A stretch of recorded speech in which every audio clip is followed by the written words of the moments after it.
Hey guys, welcome back to Like Syrup. This is Scott Denton. Today on my channel, we will be going over a little bit of stuff in Substance Painter, where we are going to make easy masks that you can export out for use in Nuke or Mari or any other post process that you might want to do after the fact of using Substance. This can come in handy a lot in post for changing certain parts of the character or anything you're really doing. They come in handy a lot. So here we go. So just for the sake of this tutorial, we are going to basically have already started this. I've already baked out these maps, the mesh maps, just so we can have a place to start with. What we're going to do is we're going to come over here to the texture set settings, and we are going to make a user channel. We're going to make 2 of these just for this purpose. You can make all 7 of them if you want for your purposes down the line. Hopefully down the road they'll make more of these so that we can use them just to make more and more masks, as in post we tend to use a lot of them. Right now I'm going to change this to mask 0, and then I'm going to change this to mask 1, and we're going to change this to L16, which will basically be luminance 16-bit. If you don't know what luminance means, that basically means that it will be black and white information. After we've completed basically making both of these, all we need to do is come over here to our export texture settings, and then what we're going to do is we're going to come up to Arnold. Usually what we do is we would duplicate this, but for our purposes I'm going to take one I've already kind of started, and you can see that I've changed this to have texture set last because we're doing a Udim workflow, and then basically the name of the asset and the name of the channel that it is. So to continue this, what we would do is we would create a gray channel, and we would take this user input map and we would drag it onto here, and then you would pick the one that you want. And what we want to do for our purposes is we just want to use the gray channel. We're going to copy this real quick and change the name to mask 0. Oops.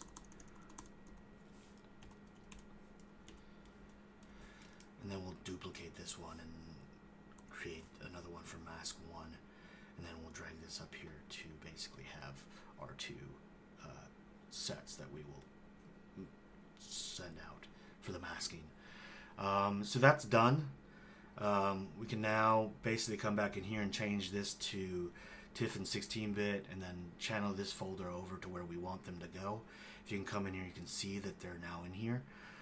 We're going to close this for now, and then what we're going to do is we're going to create a couple base materials to basically go across this object. So right now what we're going to do is we're going to create a fill layer, and what this fill layer is going to be is a bottom layer for our entire mask to basically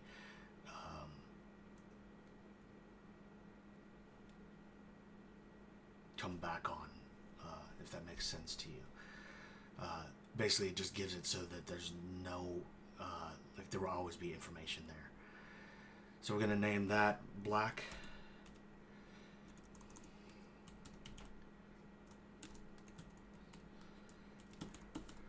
And then we're going to instantiate this across all sets. So instantiate, do all, but we'll take one off. And now basically that's going to be the bottom layer for each one of these things. And then the next thing we're just going to do is we're going to create another fill layer. We can name this cavity, just name this cavity rust, and then I'm going to use a smart mask just to basically do this just for our example purposes. I'm going to change this color to like red or something. let's go ahead and get rid of everything except for just the color. And right now, because we are wanting to get this mask thing, we're going to turn off 1 and we're going to only have this 0 mask on. And then we want to basically turn this up to black. And then, actually I think we leave that at white because this is our layer. And then, so like our color information will be white, and then our background layer will be black. So you'll get a black and white mask just like this thing, but controlled from these inputs. So we've created 1, and then we're going to just do 1 more to be mask 1, and then we can go ahead and export these out, and I can show you the results. So let's change this to like something obnoxious again. And that'll be blue, and then let's do a let's see, what should we do? Let's do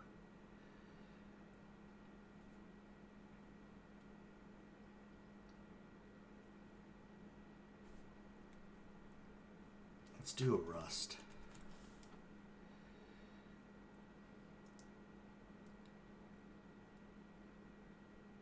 Just surface rust.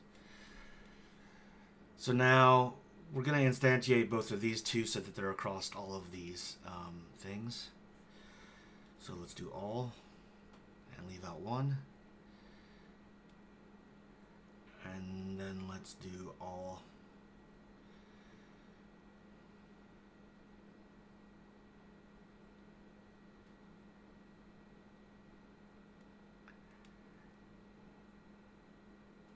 Leave out 1. So now we have our 2 masks. Let's go back to this one because we didn't change this. So see how we have this one as 0? Well, we do have this. So they are both now set up to basically be exported. We'll name this Rust also, not that it really matters for what we're doing. And then now that we have these done, we can go ahead and export them out. So let's go back to textures, export textures, and we set up a folder earlier to have these in. So let's export them out.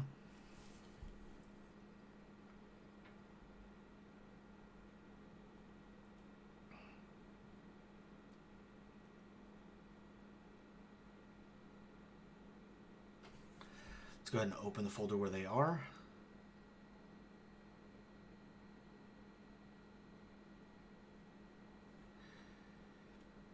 Oh, you know what's happening is, so this would be that, but we're not really getting any information because I did not change this thing to black. So let's go ahead and delete these. And then let's change this to black. And then same thing with this. Let's change this one to black as well.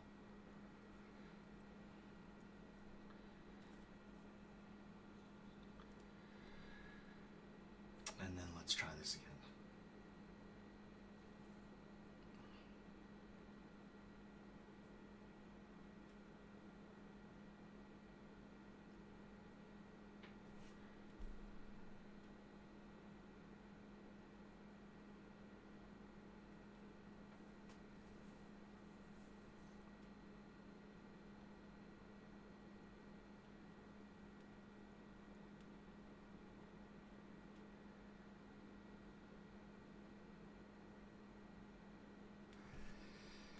And then there you go. These are those 2 masks that we wanted to put out.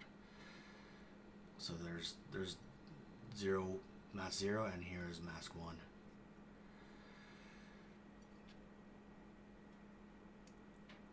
And that's it. Thank you for coming back and watching this with me.